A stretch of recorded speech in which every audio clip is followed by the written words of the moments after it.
Fellow Falcoholics, what is up? Welcome to episode 172 of the Falcoholic Live. I'm your host, Kevin Knight, joined by my co-host this evening, Evan Birchfield, at the very easy to remember, Evan Birchfield on Twitter. Evan, how you doing tonight?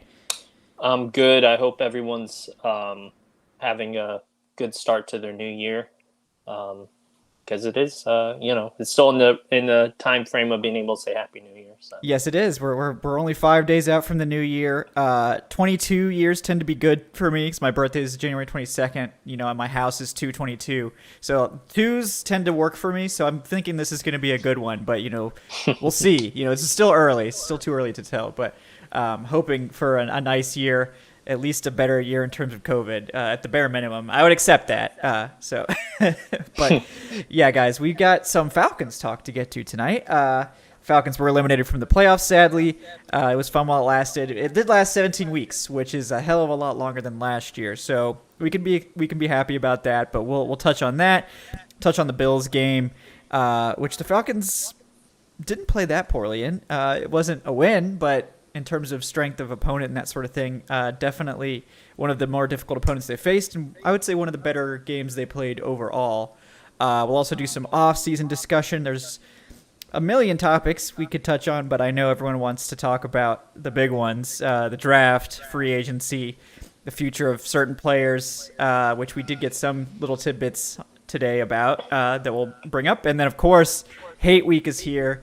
Talk about the showdown with New Orleans this weekend, which, of course, if Arthur Smith completes the sweep of the Saints, then all is forgiven. Doesn't matter what your record is. If you get 2 wins against the Saints, you might as well have gone undefeated. So he's still got that to play for. I'm sure all of the Falcons veterans that are, really into this rivalry will be playing hard for that as well. But let's get going here with the recapping of this Bills game, which, again, I thought was a pretty good game. Definitely the best game they played in terms of how they fared against a better opponent, which they typically played very, very bad against good opponents. But yeah, Evan, I know you do the post game show with DW as well, but in case anyone here didn't get your takes on the previous show you recorded, why don't you give us just a couple of your top line takeaways, and then we'll break it down a little bit from that game against the Bills. Yeah, so now that I've had some time to settle down from my fiery takes on the post game, it was one of those games where the Falcons were very much in it. The defense, I thought, really stepped up. Probably had one of their better games of this season, because going into this game, I was expecting it to be a blowout, and 29-15 is not exactly close, but I thought the score was a little closer than, what it shows. The offense was just, atrocious. But also, you got to consider the elements I know they have a hole in the roof when they open it, but it's basically a dome team playing outside is usually bad, especially when it's snowing. And the Bills, it took them a minute, but they realized the best way to beat the Falcons was killing the clock and then running the ball. Singletary, he had, I think, over 20 carries, 2 touchdowns. Josh Allen, he had 2 rushing touchdowns. I knew he threw in 3 interceptions, but on the ground, the Falcons just couldn't stop him. And then when they did have turnovers and stuff, they really didn't amount to points for the Falcons offense. So, that's basically a recipe for losing. But, it was good to see the Falcons defense, get some turnovers and keep them in play until late in the game. Yeah. No, totally agree. I think the Falcons played it pretty well, especially on defense. Getting so many takeaways, I think, is really big. And I think they mentioned it. I forget the streak now, but I think they've had a turnover in 7 straight games, which is funny considering they started off the season as the worst team in takeaways or something like that. So to rebound now and be the only team that's been able to consistently get turnovers in every game for the past 7 weeks or something, that's worth accolades. They've definitely started catching more of the picks that they were dropping earlier in the season. So I'm happy about that. The special teams I thought played quite well. Yeah. So it's the offense obviously continued to struggle, and that wasn't a surprise against a team as dominant as the Bills. That's maybe the best defense in the NFL, and they looked like it. I mean, they played the Falcons very tight, and once Kyle Pitts left the game with his hamstring injury, the Falcons just don't have a lot of options for really getting chunk yardage anymore, and then it just makes the job for everyone else so much harder because it was hard when Pitts was in there to get offense going, and now without Pitts, it's just like impossible because it's just like it kind of showed too, didn't it? Yeah, like, it did. The second Pitts left, I mean, Gage is still there, but I mean, I don't think most people would disagree that he probably shouldn't be your number one like target in general. But then like Parker Hesse stepped up, but I mean, I'm sure the Bills didn't even know who Parker Hesse was.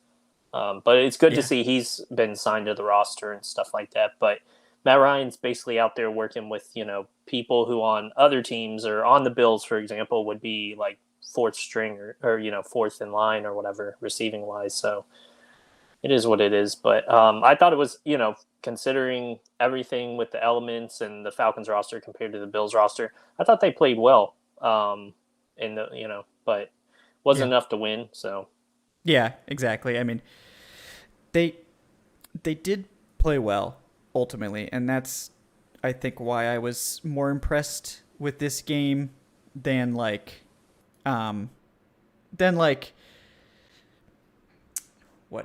game am I thinking? Like the Lions game. It just wasn't.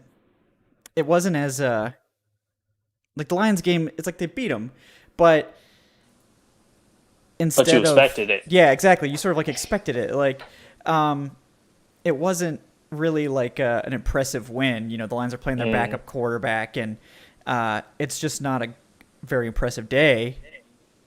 But then you get a team like the Bills are much better than the Falcons to be able to play them close. I mean, the defense kept it within a score basically the entire time, and everything was going pretty well for most of the game. So it was odd to see the offense totally fall apart, but again, not surprising considering after Pitts left. And I think they got hosed, by Ryan's called back touchdown, which I don't know if you had a take on that officiating there or not, but we talked about it at length on the post game. Yeah. Everyone's pretty much stated like it is what it is now. In the long scheme of things, it probably didn't change the game, but it was, it's not the first time the refs, screwed something up or didn't call something they should have. So yeah, you just at this point, it's kind of you get used to it. But also, I think what's something you can kind of go, okay, well, if you were hoping the Falcons made the playoffs, like the games they needed the teams to lose or whatever, like I think they needed Philly to lose and San Francisco to lose, and they both won. So it wouldn't have mattered if they. I mean, it would have been cool, like to see, but in terms of going to the playoffs and also in terms of draft position, because those were kind of the two fan bases heading in that game. Both would have came out losers in that scenario if the Falcons won, and then there'd be no playoffs, but they'd lose drafts, move back in the draft. So I think it worked out for everybody. Yeah. I agree with you. I think it's like, what am I trying to say? It is tough, right? Like to decide what's better, between if it's, the draft pick and the playoffs. Like they probably weren't going to get very far in the playoffs, but they probably, weren't going to. The draft pick doesn't change that much either way. I mean, I guess if you make the playoffs, it drops like 9 spots, so that matters. But other than that, it's just sort of a wash. But it would have been fun to win. I don't know. Yeah, I think it's probably better off for them long term that they didn't get in. I think if they had beaten the 49ers, we'd be having a different conversation here with regards to that. So. Definitely. Yeah. But as it stands now, I think that they are looking at a pretty good pick. They're at 10 right now. They have the potential to get up to 7. They could fall as far as 13, depending on how the other games play. There's a lot of variability there, but because of the Falcons' low strength of schedule, there's a very good chance that they will be on the lower end of those picks because they sort of win every tiebreaker for the lower draft pick. But where do you see them finishing in the top 10, or do you think they will get a win this weekend and sort of fall a little bit further in the draft order? I think they have a realistic chance, even if Pitts doesn't play. I mean, the Saints have a ton of injuries. Their roster's, been kind of rough this season anyways. And Taysom Hill's got like a hurt finger that's affecting how he throws the ball. And they already beat this team in New Orleans, so maybe they'll be able to beat them at home. I don't know what it does in terms of draft position, but yeah, I mean, I think they could win, and I think they're going to play to win. I don't think they're going to, you're never really going to see that in the NFL where teams just lose on purpose. So it's one of those things where, it also is going to affect the schedule next year. I believe if they win, it'll be in an article coming out, spoiler. But if they win, they play the Vikings in Atlanta next year. And they play the winner of the Chargers-Raiders game that's Sunday night in Atlanta next year. And then they go on the road and play slip in my memory. It's on Twitter. I tweeted it. But if they lose, they play the Bears at home, which is a much easier opponent, I think, next year. And they would play the loser of the Chargers and Raiders. So that, there's some other implications in that game. Yeah, there's a lot of implications. And like the Bears one is, speaking of the Bears, hold on one second.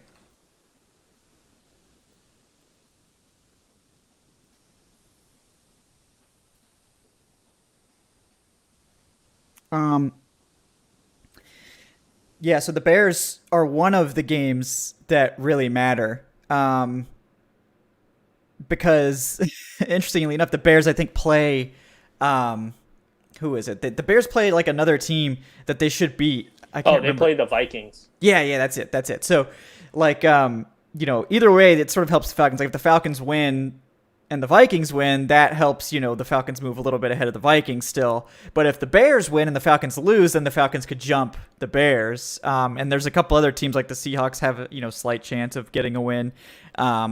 The other team, I think, everyone should have Tankathon open right now, by the way. Everyone, we're getting into Tankathon talk. So, but. If I can just, I went and looked real quick. So if the Falcons win, they're definitely playing the Vikings at home. And then, as I mentioned, Chargers, Raiders winner at home.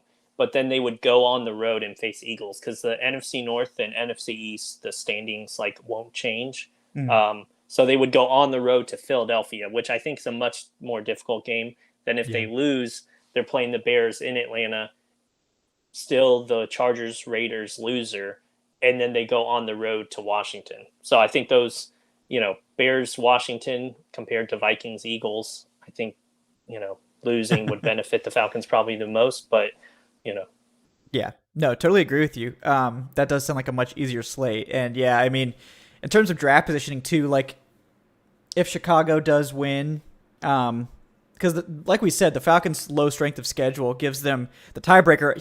The Falcons have the lowest strength of schedule of any team. So, except the Eagles. I think they're actually tied with the Eagles, but that's probably not going to matter. It doesn't matter at all for the Falcons' draft positioning because the Eagles already they've won more games than the Falcons no matter what happens. So, technically, Seattle, Chicago, and Washington, if all three of those teams win and the Falcons lose, the Falcons will be picking 7th, which is crazy that a team with a 7-10 record will be picking 7th. But I don't remember the last time a 7-win team was picking that high in the draft. But I guess this is probably part of that new era of 17 games and all this. But if Falcons were to win, they could pick as low as 13th. But if Denver, Minnesota, or Cleveland, if all three of those teams were to win, the Falcons would stay at 10. So, it's anyone's guess where they end up. I think we're all rooting for the win over the Saints just because it's the Saints. You can't root for the tank against the Saints. You can do it against any other team, but not the Saints. So, again, like I've been saying all offseason, they're probably going to be picking all season. I've been saying they're going to pick 8 to 12, and I think probably still in that range. Do you think about that range as well? Yeah, I'm looking at. I brought up Tankathon while you were talking, and yeah, I think that's a pretty safe bet. 8 to 12. What did you say was the highest they could get to? 7. Yeah. 7. Because any of the 6-win teams, if they were to win, would, Right. yeah, they would get 7 wins. If the Falcons lost, they would win it. The Falcons would quote unquote win a tie with them. So that would obviously help them get the higher pick.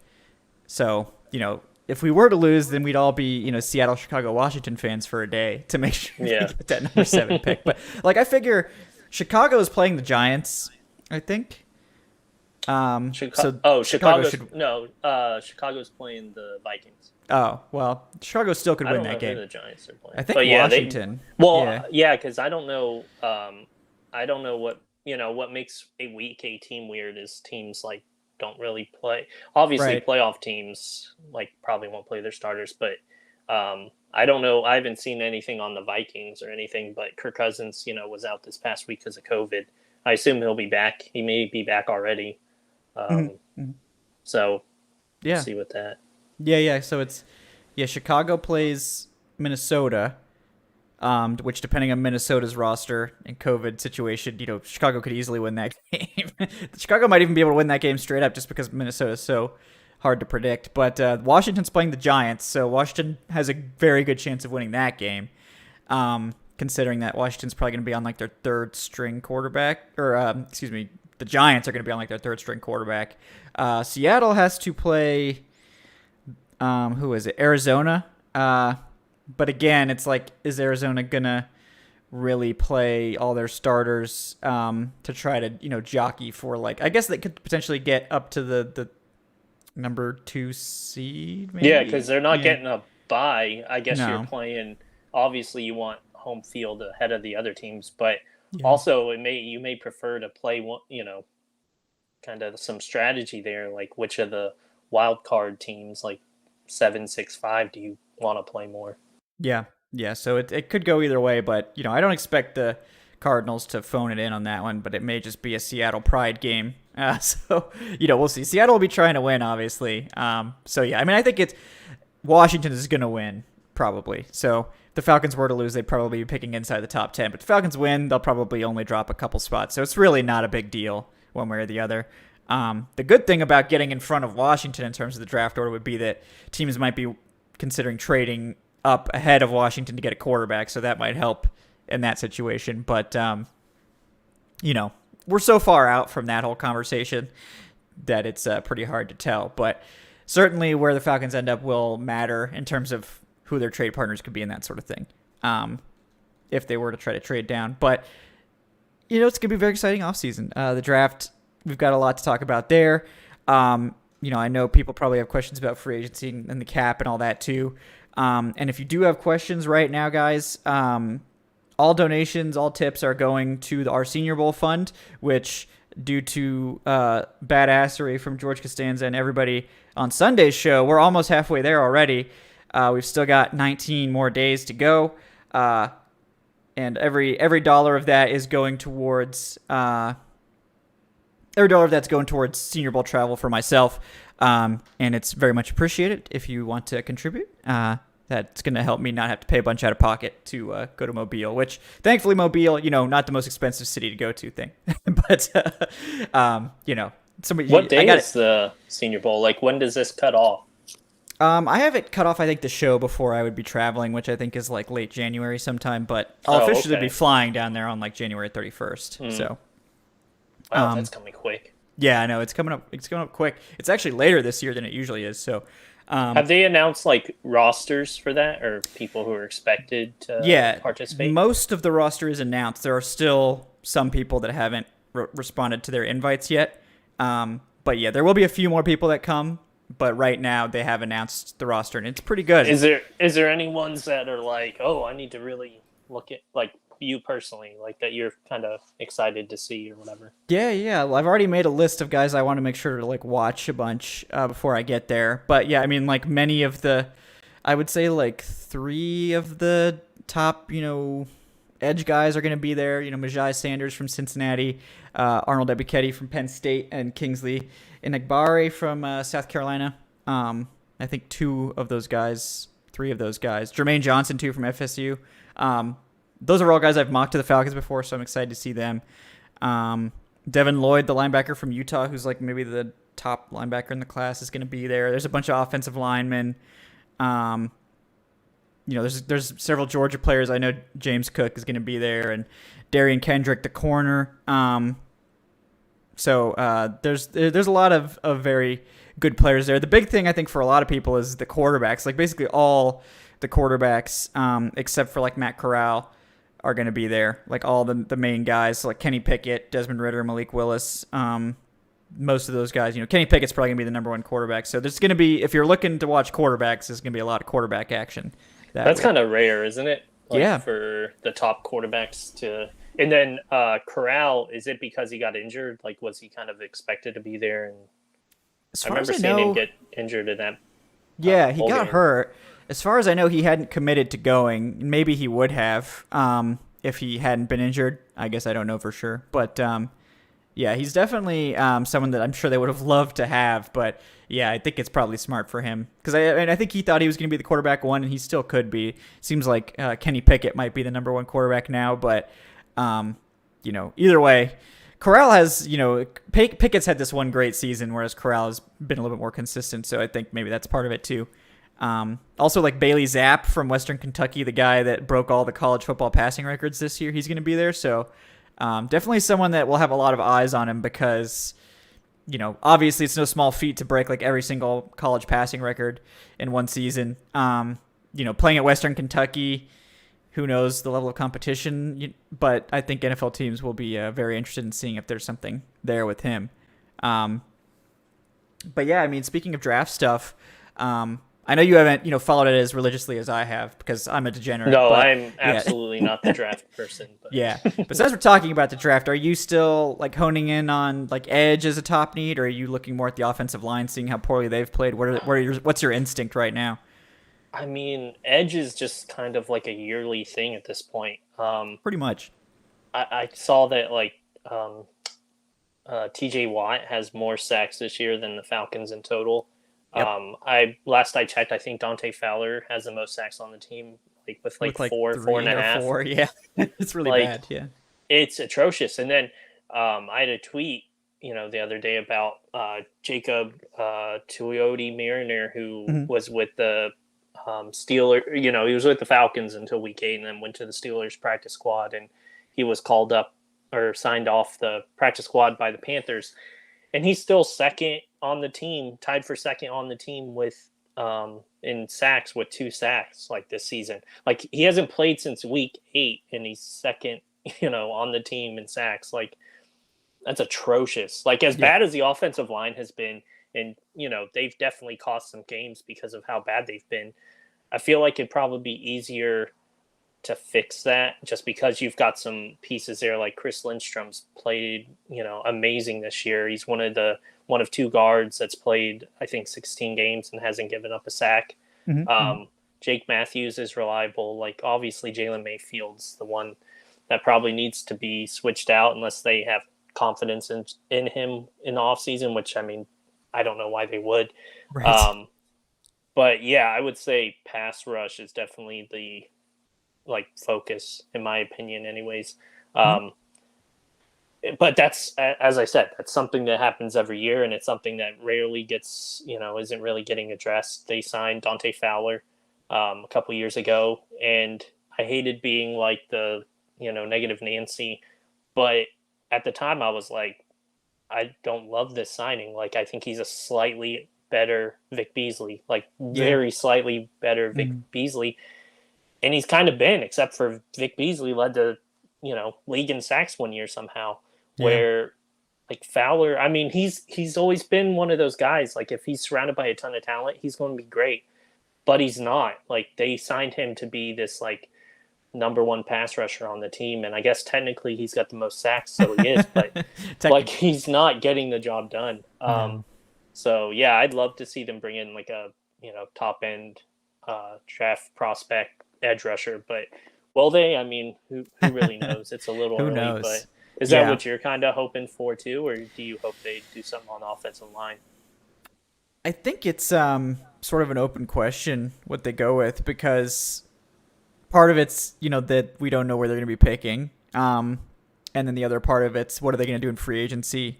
What do they view as the biggest needs? But unquestionably, edge and offensive line are the biggest needs. So I would be kind of surprised if it wasn't one of those guys. I mean, if they're picking inside the top 10, there's an argument to be made for just taking the best player available, because this roster isn't very good. So you just, if you just take really good players and you make it work, I think that's a reasonable way to go about it. But yeah, I mean, I'm hoping that one of these top edge guys, these top 3 guys, falls. That's what happened in my mock I did yesterday. With George Karlaftis from Purdue. He ended up falling. He doesn't usually fall to 10, but he did in that mock. So I would love that. But another good option could be like DeMarvin Leal from Texas A&M, who's kind of like a hybrid defensive lineman. He's pretty likely to be there at 10 because I think a lot of teams are sort of like, how do we use this guy? And they don't really know what to do with him, but I think Dean Pease would love it. I think he loves that kind of versatile inside-outside piece. I mean, he's one of the best athletes in this class, so that's I think DeMarvin Leal for me is probably the one I'm circling, just because I think the top 2 offensive tackles that are really worthy of that pick are probably going to be gone, and the top 3 edge guys are probably going to be gone, so they might have to sort of roll with the punches a little bit, take a sort of non-traditional player like a Leal, or maybe go for best player available. I mean, there's going to be some really good corners available there probably. They could, make everyone really pissed off and take a wide receiver. Kyle Hamilton, the safety from Notre Dame, he's probably the best player in the class, but he's a safety. So, if he would it piss falls, everybody off though, because it's all of a sudden. I mean, not really all of a sudden, but it's increasingly becoming important. It's very important. I mean, if they were to trade Ridley or something like that, it would make a lot more sense, right? You'd be like, oh yeah, they have to get a receiver in here. So it becomes a huge need. But I still think it would piss everybody off because everybody wants offensive line help. And I do agree, they need offensive line help. I just think that they're going to have to go to free agency to get offensive line help too. So, if they sign a veteran left guard in free agency, then it's okay, well, you don't have to get a new right tackle in the first round. Caleb McGarry's still here for a year. He's not great, but could he play one more year without this offensive line falling apart? Probably. If Jalen Mayfield wasn't such a huge liability, you could probably argue that the center position wouldn't be as bad, and McGarry being not great would probably not be as big of a problem. So, I think they can find other offensive linemen in later rounds too. So, it wouldn't shock me basically if they did pass an offensive line in the first round, but they have to do something about it. They can't just hope that someone's there in the draft that they like. They need to sign at least one starter in free agency. If they spend in free agency, the one position they should spend on is offensive line. But let's see. We did have a question coming from Jason Gaines, relevant to the cap. Jason Gaines with the $2, by the way. And yeah, guys, George Costanza, by the way, is 100% matching all donations for the Senior Bowl trip. So if you want to donate, George will match it. So it's a 2-for-1 deal. That's cool. So George has been very generous. We really appreciate that from him. I don't know if he's here tonight, but we work it out. We got it. George is also going to be orchestrating some sort of giveaway. So, pay attention for that as well, folks. What doesn't George do? I know. He's just a man of many talents. But yeah, Jason says, according to Over the Cap, the Aints are $62.5 million over the cap next season. I don't think any amount of voodoo magic will be able to get them out of that black hole, and it couldn't have happened to a better franchise. Yeah, I mean, the Saints, they can get out of it, but it's not going to be pretty. Sort of like how the Falcons could get out of their disaster last year. It's possible, but it's not going to be pretty. The way the Saints are probably going to get out of it is by just doing the same thing again. And the problem's just going to keep getting worse and worse for them. But I mean, if I were them, I would sort of bite the bullet and reset, because that team's just not that great this year. Even when they had Jameis, they just weren't that great. They were sort of just barely getting it done. And then when they lost Jameis, they became bad, and they've just been beating up on. They've basically been the Falcons. They've been beating up on bad teams. The difference is they have a good defense, and the offense is very marginal. At least they have a offensive line though. So yeah, I mean, they're 62.5 under, or over the cap, excuse me. But if you actually do effective cap space, which Over the Cap also shows on their listing, and effective cap space means to get to 53 players, basically, how much would you need signing veteran minimum people? And they're 75 under by that measure. So they still need to come up with more money, even than the 62 that they're already down. So they got a lot of work to do. They're going to be saying goodbye to some players. Some of them aren't going to hurt that much, but some of them will. And that's what happened this year. They had to gut their depth to get under, and they needed it, and they didn't have it. So, maybe they'll still make the playoffs, but they're just going to get waxed. It's just going to hurt their draft pick if they do. So, they really have no business being just like the Falcons. They have no business being anywhere near the playoffs. But, but they can still, right? All they have to do is win, obviously, against us, and then have 49ers lose. Yeah, I think the 49ers have to lose. Gosh, that'd be such an ugly playoff game, though. Having them in there, that would be hella ugly. So, yeah, I think the Falcons are probably going to beat them, but we'll see. We'll see. But yeah, speaking of salary cap stuff, I know people have asked. The Falcons right now are 12.5 million in space. But again, if you look at the effective space number, they're over by about 8.5. Like, so the problem with the Falcons is they only have 29 players under contract, which is not a lot. So they need to sign like 20 something more players to get to 53. And once the draft comes around and they start working off of the top 51, that helps a little bit. But the Falcons, they have some work to do. But it's not as desperate as it was last year, where they were basically at like 2 million in space, and in the same situation they are going into this next year. Like, they still needed to sign like 25 plus players, and they only had 2 million. Now they have 12.5, and I think they have some more options for creating space this year. We'll certainly talk about that here in a minute. But I did want to get to a question from the chat real quick, from Brandon Parisi. He says, do you guys think the Falcons will look at a new quarterback in the next 2 years? Yeah. Well, I've been talking a lot. So, Evan, you want to take the first crack at this one? What do you think about that? Yeah. Brandon Parisi, who is also my cousin. Fun fact. Really? Yeah. Unless it's a different one. This could be. I don't know that many people named Brandon Parisi, so I feel like it's unlikely. Yeah. But yeah, I mean, they kind of have to, unless they want to just roll the dice, and they don't want to run into a situation where you have, I think obviously we saw what the Saints did with Breeze in his final year, where he was just throwing ducks out there. And then this season, I mean, like Ben Roethlisberger, he had his farewell game or whatever, but he kind of had to because he was playing like garbage. Yeah. These quarterbacks, it's like we've yet to see it from Brady, but like some of them, it's like when they hit that wall, they hit it hard that final year. That year is just a waste. Because, I mean, the Steelers, they have a lot of good pieces. Like, I think Najee Harris is going to be like he's already like a really good running back, obviously, but he's only going to get better. They've got a pretty good receiving core. I still like Kyle Pitts, but Pat Freiermuth looks like a really good tight end. Yeah. But it doesn't matter because Ben Roethlisberger hit a wall this year. Like, they could have been a playoff team. So, to answer the question, like, I hope so. I'm really glad I'm not in a position to kind of decide which quarterback that would be.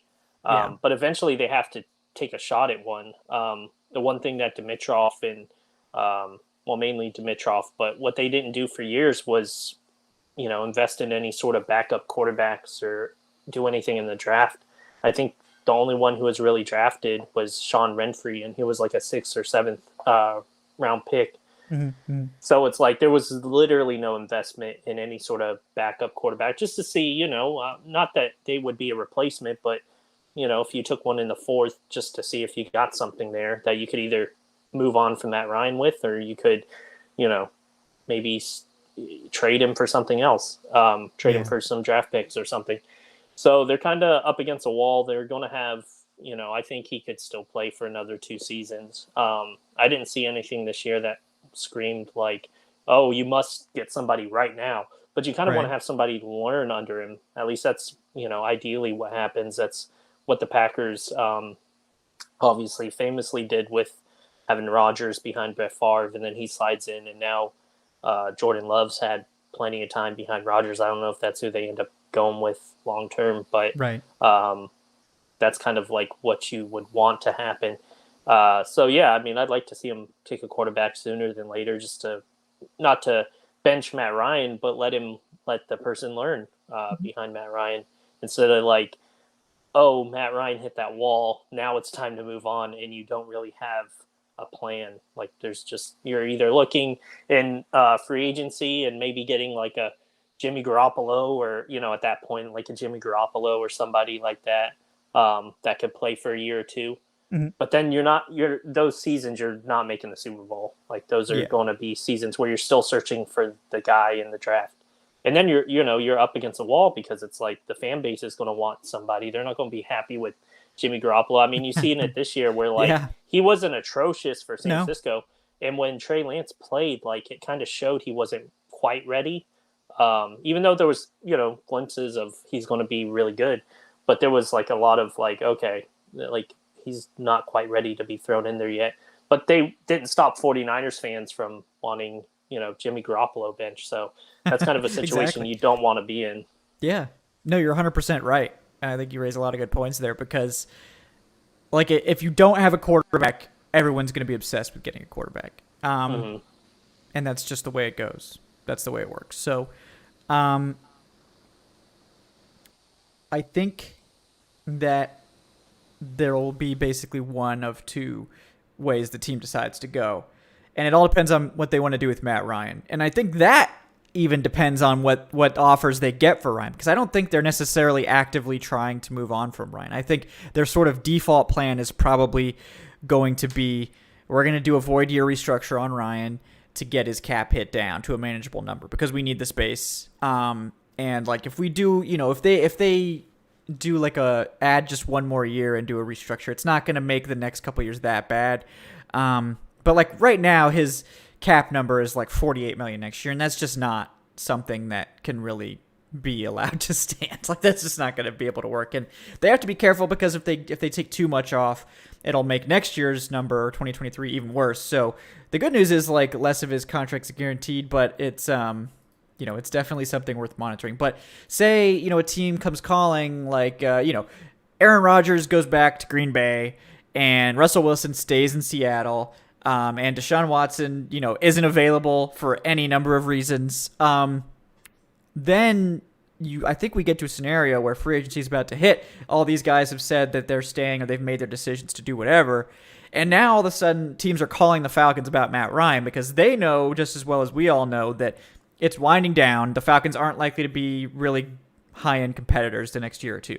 So teams will be calling the Falcons about Ryan in that case. Even if those other guys are available, Ryan, like there's a scenario where Ryan's by far the best quarterback available for a team that needs to just trade for a quarterback and win now. And I think I've talked about it before, but Cleveland makes so much sense because they've got the offensive line in place to protect him. They've got a great run game. They've got a very good defense, and they have some familiar faces there like Austin Hooper, who in some ways, maybe Ryan could help make their Austin Hooper signing look better because Ryan could go there and just chuck the ball to Hooper a bunch early on and make it be like, see, look, we signed a guy that it wasn't that bad of a signing, but it really depends on the offer because like I don't think like Carson Wentz, for instance. Carson Wentz went for a third and a first. It ended up being a first because he played the whole season, but I don't think that's going to be enough to convince the Falcons to get rid of Ryan. I think it's going to have to be more. What was it Stafford got? Because didn't they? I think it was 2 firsts, right?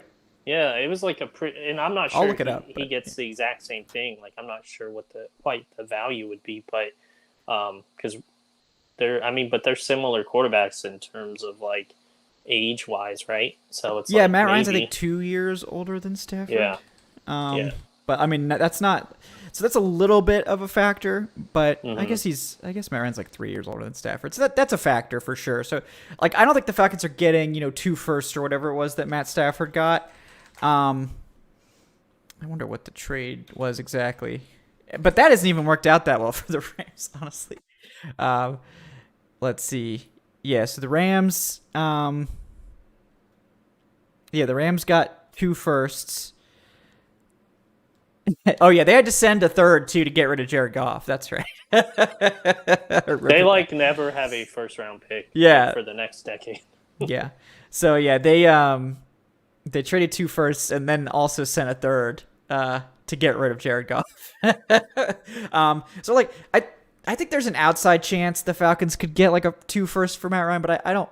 I think he's a little old for a team to really commit that many future resources. But I think something could happen like a first and a second Maybe you could add another later pick on top of that, like a fourth or a fifth or something, and then the Falcons send back a sixth. Like, I don't know, but if the Falcons do trade Ryan, and we don't know if they will, I think it's going to depend on the offer.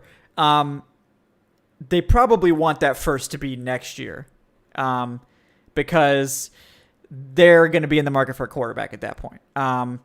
And I think if the team does trade Ryan, they're sort of going to be low-key tanking, maybe high-key tanking at that point, but for a quarterback. And that's one path they could go, basically. Like, they could decide to trade Ryan, get an extra first next year, get a couple more picks this year, hopefully a second, and maybe another pick. That would be nice. And then sort of try to fudge it for a year.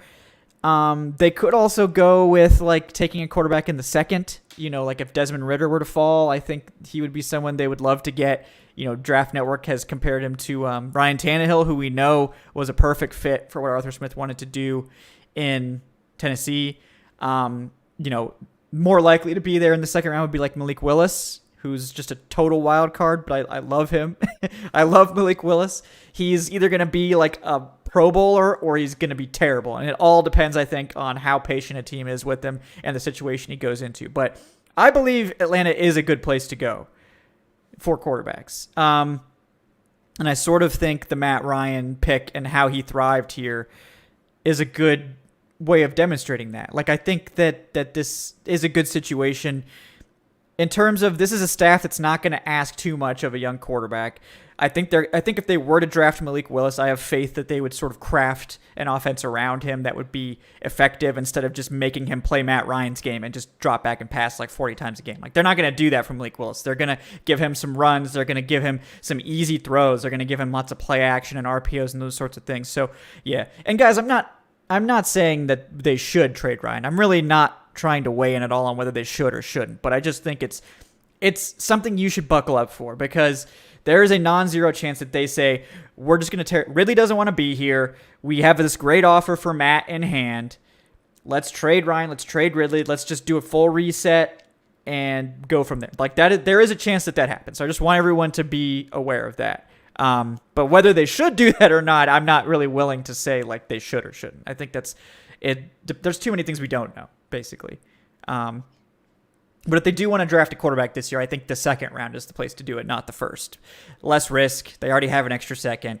And, say they do trade Ryan and draft Desmond Ridder or draft Malik Willis in the second round. I think at that point, they're probably just bringing in like a stopgap guy, like a Tyrod, like a Jacoby Brissett, to just sort of get them through the season. And then, hopefully Willis or Ridder's ready to play like halfway through or earlier, and you sort of transition to them.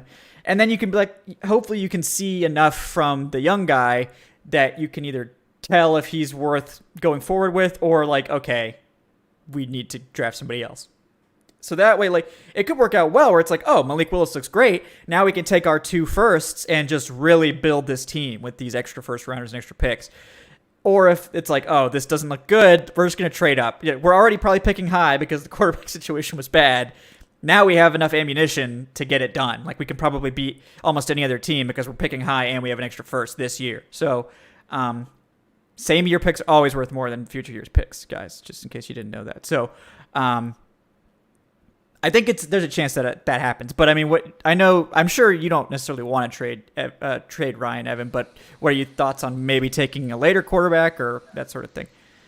Well, I mean, I don't know enough about him like you do. But so I'm not really sure, like, I can say, like, oh, yeah, take one later on.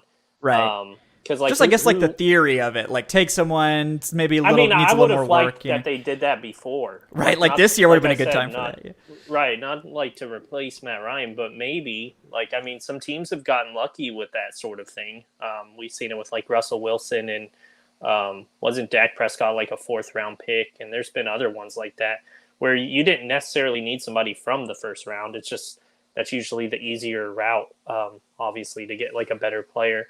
Yeah. But they never tried that before, and that's not on the new regime. Like, that's past years and stuff like that. They were in a very like hot seat mentality where they thought they had to like get players that would help out right away, and that's kind of what did them in. So I mean, we'll see what happens. But yeah, I mean, I don't want to trade Matt Ryan. It's just Yeah. I didn't want to trade Julio Jones, but in hindsight, thank goodness we did, because we literally won that trade. When you look at, like, in hindsight, what's happened with his season, um, being pretty much, how many games has he played? Like 5 games, maybe, Yeah, I think it's 5. between injury and the COVID list, and I think you kind of see where that's headed. Mm. He's just always had some injuries, and I wanted him to do well, for the Titans, because I love Julio Jones, but it is what Yeah, it is. it is. You hope Matt Ryan doesn't hit that wall like me and you referenced earlier. Will he? Maybe, but I mean, I didn't, like I said earlier, I didn't see anything this year that made me go, okay, he's right there with like what Roethlisberger's at, and he's No, no. younger than them. Um, but yeah, I think he could play another 2 or 3 seasons. Oh, Like, yeah. Yeah, yeah. but they have to be, and I'm sure, like, I'm sure they've thought of it. Surely, they have a plan in place mentally. Like, they look, scouts and stuff. They look years down the road. It's not like they're just solely focused on this season. Like, they know No, what's coming exactly. down the Mm. road. So, hopefully, they have like a good plan in place. But I didn't, like I said, I didn't see anything this year that made me think they had to move on from him. If they Yeah, get like a yeah. crazy offer, that's up to them. Um, but yeah, I wouldn't force a trade just to get rid of him. Exactly. Yeah, and I don't think So they will. I agree with you. I think it is really like it's sort of like both and like Ryan is good enough to play for 2 or 3 more years, I believe firmly. Like I don't think he's falling off a cliff. I think he's totally fine. I think he's better than like if they protected Ryan at this stage in his career needs to be protected. Like he needs to have a good offensive line in front of him because he was never like mobile, but he was like craftier and like quicker to get out of pressure. And now he just can't. Like it's just, a lot of quarterbacks can't do it, and he's firmly in that group that like if he gets too much pressure, he just can't escape it anymore. So that's just a limitation of an older quarterback. But a lot of times these older quarterbacks make up for it by being just really, really damn smart and really they just know the offense really well. They're smart. And they just are really respected team leaders, and that sort of thing matters too. So I think if this team was like legitimately on the cusp, you extend Ryan and you keep him for the rest of his career and you try to make one last run. I think after this season and how sort of like up and down it is and how many questions we have on the roster, it's like I think you could go either way. You could be like Ryan's good enough, we need to keep him around and we'll try to make another run. I think you could also say like Ryan had a pretty good season. I think people that look at him and say like, oh, he wasn't that good, sort of don't take into account what a disaster this roster was around him. I think NFL teams know that he's not cooked, like that he's got a lot left in the tank. If he goes to the right situation, he'll be fine, which is why the trade could be on the table. Like this that might be the best time to trade him in that way. that's one thing I've noticed too, is like I think it's kind of like the curse of him being on your team is you kind of over observe him, where like if you talk to a lot of fans who aren't, like the Chiefs, for example, they're happy with Patrick Mahomes, but there's a lot of teams who would love to have Matt Ryan, and I think people forget that. Like, I mean, there's several teams that would love to have him. Maybe not right now because there's only one game left, but like to start a season, I mean, he's still a good quarterback. Like you look at his stats this year, but also it's taken out of context because you can see what he's been working with, and we saw it like all year. I mean, Kyle Pitts, as great as he's been, like he's breaking the rookie record and stuff like that for a tight end probably, but Mm-hmm. if he plays, but he's a rookie. Like he's still learning the position. Like what he did this year, like he's going to be so much better later on. That's how it works when like I mean, Julio Jones, compare his first year to like when he hit his prime, like it's totally different. Yeah. But we were still happy with what we saw, in that first year. But Russell, I mean, like, and I don't want to insult these players, but like they're not elite talent. They're not Yeah. like top Yeah. level starters like Russell Gage, like on a different team. If you were to give Matt Ryan, like, and you're seeing it right now with Tom Brady, like he's having to work with, he's not going to have Antonio Brown. Godwin's out for the season. He'll have, I guess, Mike Evans is still fine, but he's still got like Gronk and stuff. Like, give him the same roster. Like that team wouldn't be making the playoffs if Tom Brady didn't have really good weapons around him. Like you have to, and a great offensive line too. Let's not forget that. Like there was, I mean, I saw it last week where it was like there was times where Matt Ryan literally couldn't even drop back because I mean Mayfield just might as well just been on the sidelines. Like they just come right through. It's difficult to work with something like that, and he hasn't had like an atrocious season, but it's kind of hard to judge him because of how bad his surroundings have been. But I mean, I don't know if you agree, but I saw enough to where I'm like, okay, if he had a offensive line that could at least give him some time and maybe some weapons, like aside from Kyle Pitts, Calvin Ridley, probably won't be back. It's starting to sound like, and we saw like kind of the difference of him being on the field last year compared to this year. Like Matt Ryan didn't have a lot to work with this year. So if he's got a better protection and then some more weapons on the outside in the receiving group, probably a much better year for Matt Ryan, but Yeah, I agree. And I NFL people know that Matt Ryan's good. Like Cleveland knows that he's going to be an upgrade over Baker Mayfield. Denver knows he's going to be an upgrade over Teddy Bridgewater. He's going to cost more, but I mean, he's going to cost you picks too. But like, if you're the Browns, Kevin Stefanski, like that's why I think the Browns are such a good fit. Because Kevin Stefanski's on thin ice now. Like, despite how good he's made that team in the very short time he's been there, they were the biggest disappointment in the league this year. And when teams and coaches have that sort of season, they're like, we need to get some spice back. Like, we need to get hot. We need something hot to happen. And like, trading for a veteran quarterback who you think is going to take you over the top, that's a good way to do that. Denver's in the same situation. Like, these are teams that have a roster. They need a quarterback. And like, you're not going to, like, it's very rare that you're going to draft a rookie and that guy's going to come in and play like great. It just doesn't happen very often. It happens occasionally, but like, if you want to get an instant impact guy that's going to be better than Baker Mayfield, and like, Baker Mayfield's fine, but he's not, as they can see, like, Mayfield is not a guy that's going to get you over the top. Like, he is sort of an average NFL quarterback. That's not really special. Matt Ryan, even at age 36, 37, whatever it'll be next season, he's still a top 10 guy, especially in the right situation. You could argue he could even be top 5 guy if he has a great situation around him. He's still a very high level quarterback. So, these teams that are trying to win now, they can't necessarily be like, we're just going to draft a quarterback and hope for the best. Like, that's not a good way to do that. Like, they need to find a guy, and franchise quarterbacks don't come around very often in free agency.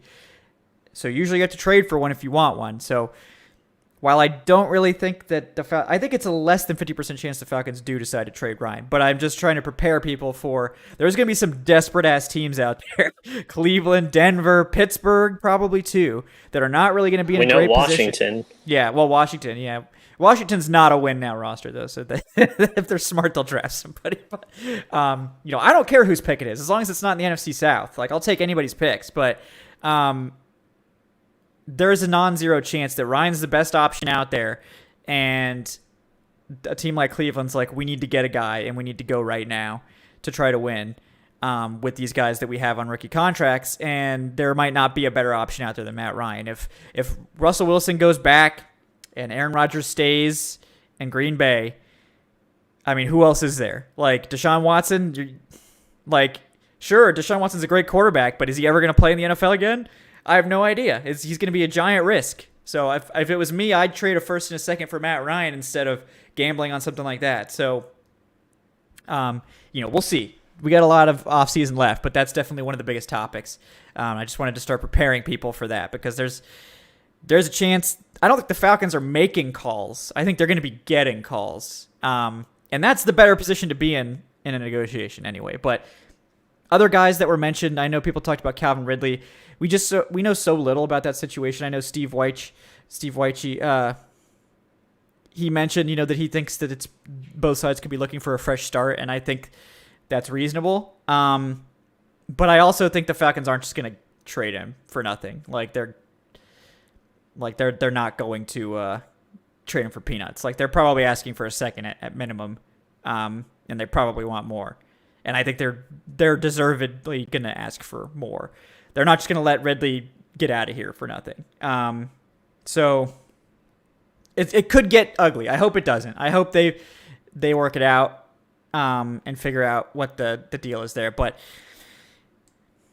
I'm not looking forward to that particular saga.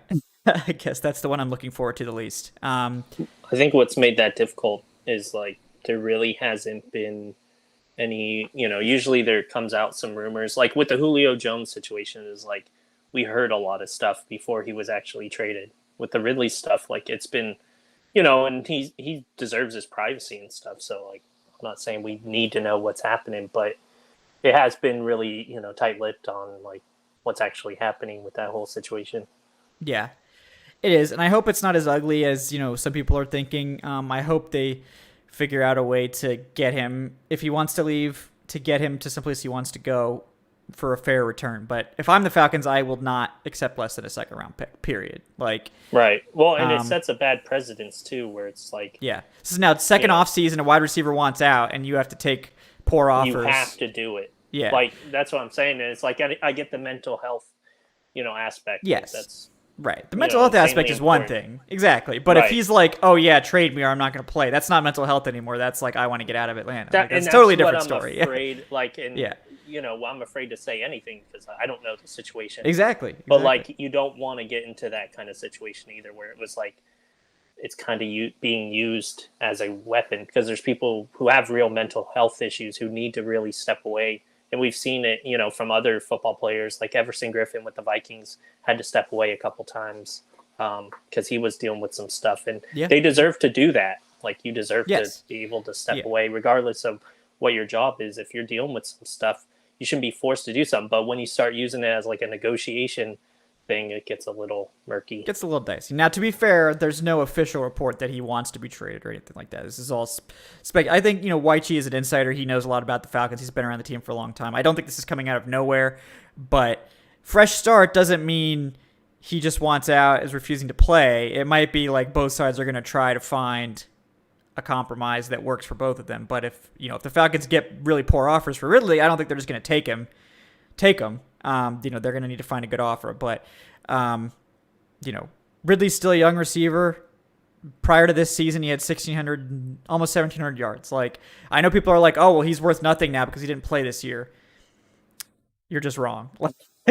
He's worth a lot. Like, this man had 1,700 yards a season ago, and he didn't miss this year because of injury. Like, there's nothing saying that Ridley can't play. Like, sure, he's a little bit riskier because of the mental health stuff, and you don't really know very much about that, but NFL teams probably know more about it than we do.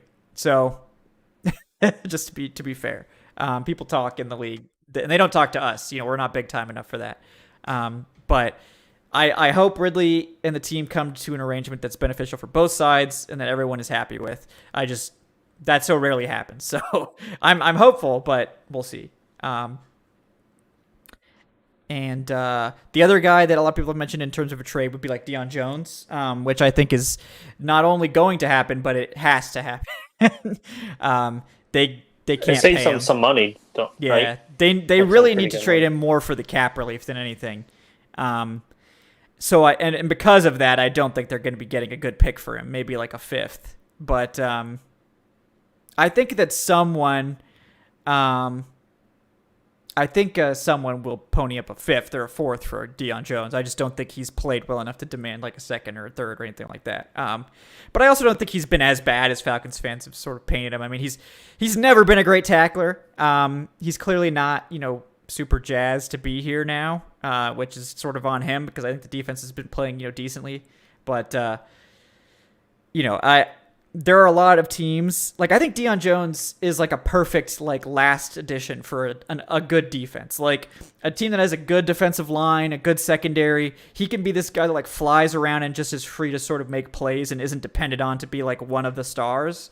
I think to a defense like that, he could be this great elite sort of addition that just sort of takes your defense over the top. I don't think he's like the savior of a bad defense, which is sort of what he's been asked to be in Atlanta for like the past several years. I think that's just not really his best usage. And now you could say that's a limitation for him, that he's not really capable of like putting a team on his back, but not very many players are. So I still think he's plenty athletic. He's still a good player. He still has good instincts. I think he's still a good player in coverage. But I think that he's not being deployed super well in DNP's defense. I mean, I think it generally in the 3-4 asks your linebackers to be a little bit thicker and take on more tackling attempts. I think that's why we've seen Foy. He had a good season before, but currently leading the league in tackles. He's played very well this season. Mm-hmm. Exactly. So, I think Foye is a better fit, and we've seen it. And we'll see what happens with Dion, but I do think Dion will be traded. I just don't know that we're going to get premium picks for him because teams will know the Falcons need to move his contract. The team that's trading for him doesn't know him that much. I mean, I think he's making like $10 million, I think, next year, which it's still a lot for a linebacker, but it's not anywhere close to the $23 million cap that he has for the Falcons. So it's a lot, but again, like there's a lot of teams that have a lot of cap space. They're not going to be able to sign all those free agents. For those teams that like want to take their defense over the top with an addition like that, or they just need a really good coverage linebacker. I mean, coverage linebackers are valuable. I think the Falcons will have suitors. I just don't think it's going to be as good as we hoped in terms of the trade compensation for that. All right, we had some tips come in. Let me get to these before we wrap up with our Saints preview here. We got Ulysses with the $3. He says, thank you, Ulysses, by the way. He says, hope they keep Rosen as a backup. I also want them to re-sign Anthony Rush. Haven't seen a big-ass MFer on our D-line like that in a while, it feels like. Yeah, I think that they will re-sign Anthony Rush, absolutely. He's a restricted free agent. I don't think they're going to tender. I mean, I don't think they're going to give him like a high tender or anything, but I do think they'll re-sign him. Anthony Rush, I think, has been a fine nose tackle. I think he's been good in that role. So I think they bring him back, and that's an easy decision. He's cheap. He's good. He's young. He could get better. I like it. I like that idea. And like with Josh Rosen, I mean, they might keep him as a backup. I mean, I think he has never looked good when I've seen him play for the Falcons. So, I don't necessarily feel like they should just. He hasn't really looked good anywhere. So I think they can upgrade on that position. But again, if they're spending very little money, their options are limited there. But you like Anthony Rush too, Evan? You bring him back? Yeah, I like the Anthony Rush idea. The Rosen thing I'm not really on board with, but like you said, if they're cash strapped, they're cash strapped. I think if you turned on Josh Rosen, in the event that Matt Ryan's unavailable, it's an automatic L. And I don't think that's a good way to tank. Crazy talk. Like we've seen him this year. Obviously, it's been more difficult. Maybe with a better offensive line and some more receiving options, he plays better. But I mean, that's how much better. Like, I don't think he's going to be Matt Schaub to where it's like he can come in a pinch and still win you a game. Because we've seen, kind of what Rosen's been on different teams and hasn't been very good. So, I mean, I'd be a little nervous with him as the backup again. But, if people are free to disagree with that. Yeah, that's fair. All right, we got Brandon Parisi, may or may not be Evan's cousin, probably Evan's cousin. It probably is. Yeah. But, yeah. He didn't ask a question, so we'll just say thank you, Brandon. Thank whether you're Evan's brother or not, thank you. Or cousin, whatever. It would be hard to be your brother if you had a different last name, probably, but it's not impossible. It's just Right. Thanks for contributing to the Senior Bowl fund. Thanks, buddy. We appreciate that. We got Ulysses again with the $5. He says, just wanted to point out the Falcons sack rankings over the last 10 seasons. In 2021, 32nd, 2022, 23rd, 2019, 29th, 2018, 25th, 2017, 13th. That one's not so bad. 2016, 16th. Also not bad. 2015, 32nd again. 2013, 29th. 2014, 30th. 2013, 29th. 2012, 28th. Yeah. It's almost like, getting rid of John Abraham was a bad idea all the way back then. I feel like as soon as he left, the pass rush just went to complete crap. And it never recovered. Mm-hmm. So I'd like to see and maybe I'll do that. See what from 2010. When was it Abraham retired? I think it was after 2012, right? 2012. So from 2012 to present day, who the sack leaders are. Yeah. I mean, I'm sure it's Vic Beasley because there hasn't been anyone else. So Jonathan Massaquoi. Look at that. Yeah. Those were dark times. It's so bad because it's like a yearly thing, to the point where it's like it probably ain't gonna happen, but it's got to Yeah. eventually.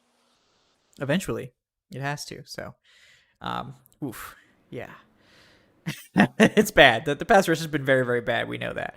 All right, we got Nico with the $10. Thank you, Nico. He says, as someone who'd rather Matt stayed in Atlanta, do we know if he has a no trade clause in his contract?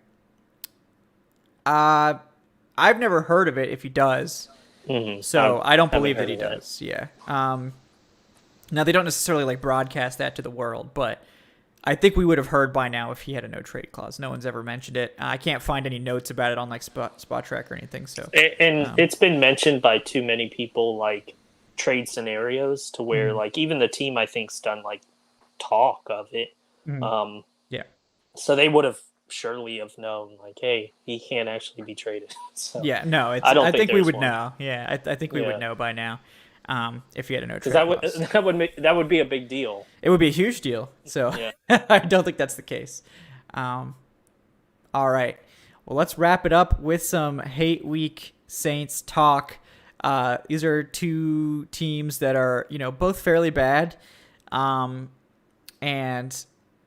the Falcons already beat the Saints earlier this year in a game that I quite enjoyed. I would like to enjoy the Falcons beating the Saints again. But it's, going to be a little bit more interesting this time. The Saints have officially gone to Taysom Hill as their backup quarterback, and he's been bad, but he's good at the things the Falcons are bad at, which is, stopping quarterbacks from running the football all over them. So that could be a little dicey. The Saints defense still quite good. The Falcons managed to actually have a pretty good game against them last time these two teams played. And then the wild card is the Falcons are at home, which they generally tend to play really poorly at home. So, it could all culminate in good or bad, but what's your sort of instinct going into this one, Evan? Do you think the Falcons can complete the sweep this week? I think they can. It's also important to note as I mentioned earlier in the show, the Saints are playing for something. Like, they can still make the playoffs, and it's really not that crazy. I think the 49ers are playing the Rams in Los Angeles, so if the Rams beat the 49ers and the Falcons lose to the Saints make the playoffs as that seventh seed. Yeah. So they have something to play for, while the Falcons, might be without Pitts, aren't in the playoffs, but I would love for them to play spoiler to the Saints. And I think they still can win, even if they don't have Pitts. Like, it would just be really hard. Yeah. Yeah, somebody's going to have to step up. I know Tajay Sharp will be back. I think he was dealing with an injury, and then he had COVID. Hayden Hurst, last week we were without some people because of COVID. Tajay Sharp being one, Hayden Hurst being another, to where, like, you had to have guys like Parker Hesse step up. So, I mean, Matt Ryan will have a few more, like, weapons back. So, yeah, I think they can beat the Saints. I don't think it's, and we've seen the defense, even against the Bills, the defense stepped up at times and kept them in the game.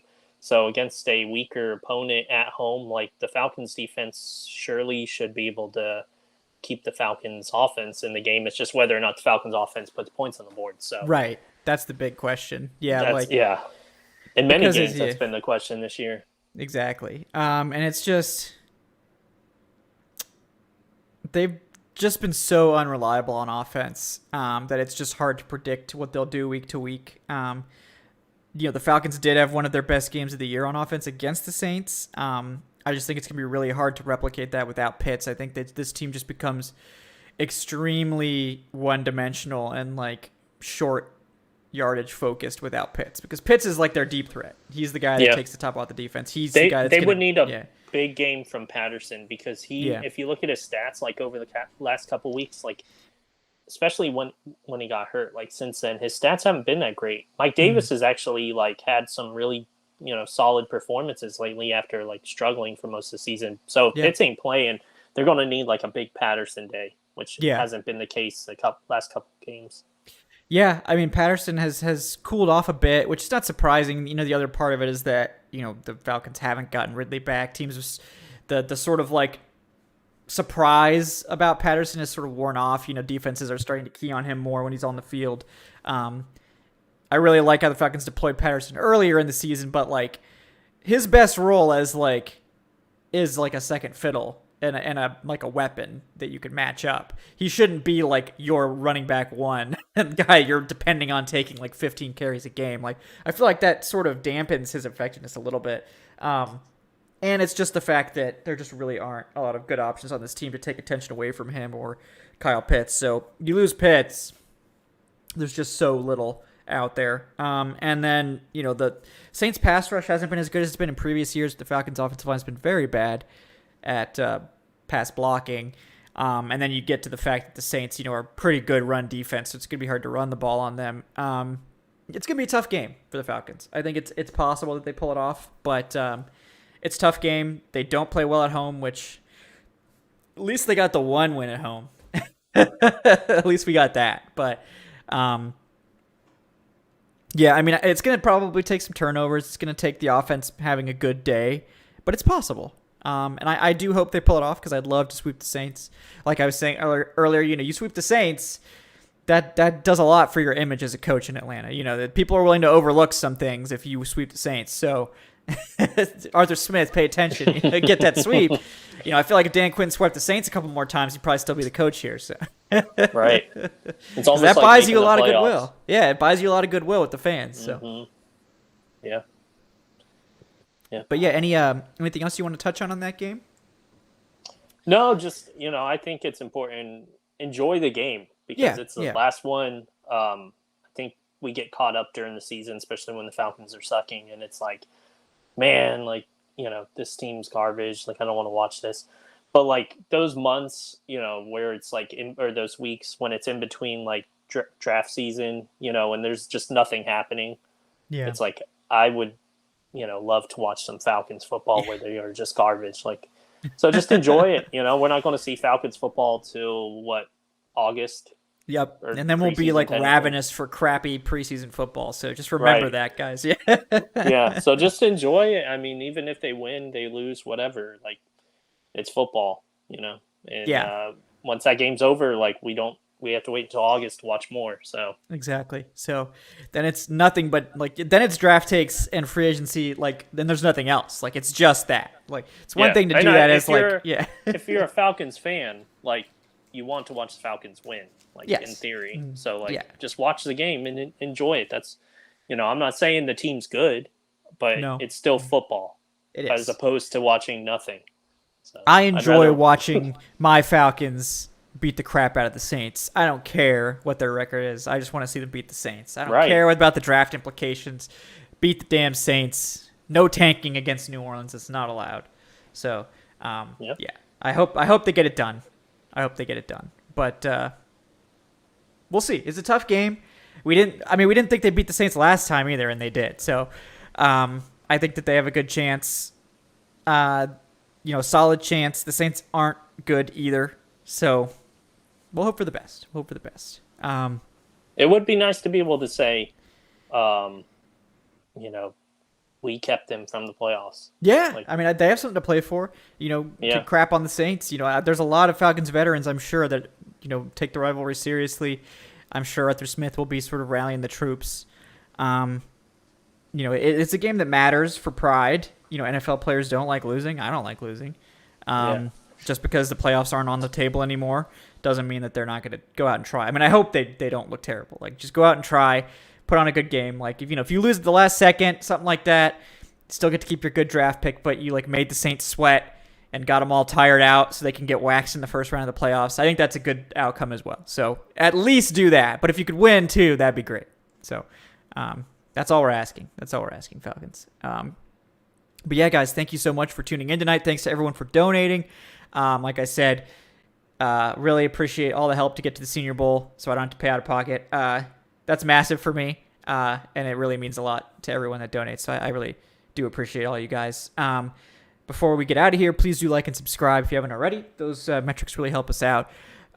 Check out the Patreon page at patreon.com/Falcoholic Live. I believe Evan was the winner of the Patreon League. He defeated me in the championship. So congratulations. Dude, my team was so bad. Just got hot. Just got hot at the end. Yeah.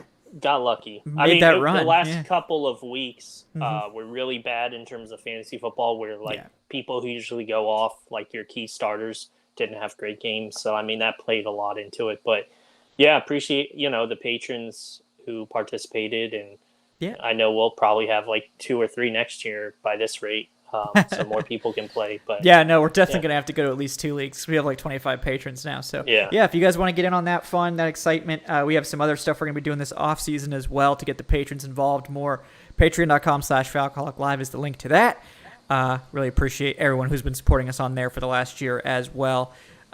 Do want to thank Evan Birchfield at Evan Birchfield for coming on tonight. Evan, anything you're working on you'd like to let the people know about?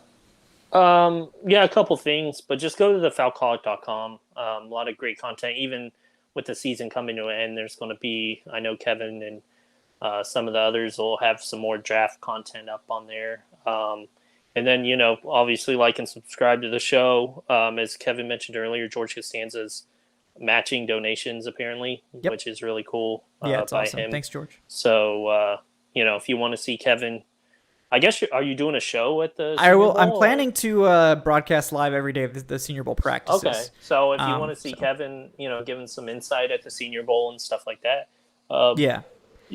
and you can afford to. Yes. Don't feel so- like you have to. It's Yeah, totally don't- optional, guys. Yeah, Like, right. Pay your bills first. But Yes, if you pay your have bills some first, extra please. cash and you'd like to, donate it. I know everyone here at the Falcoholic appreciates it, and thanks for watching.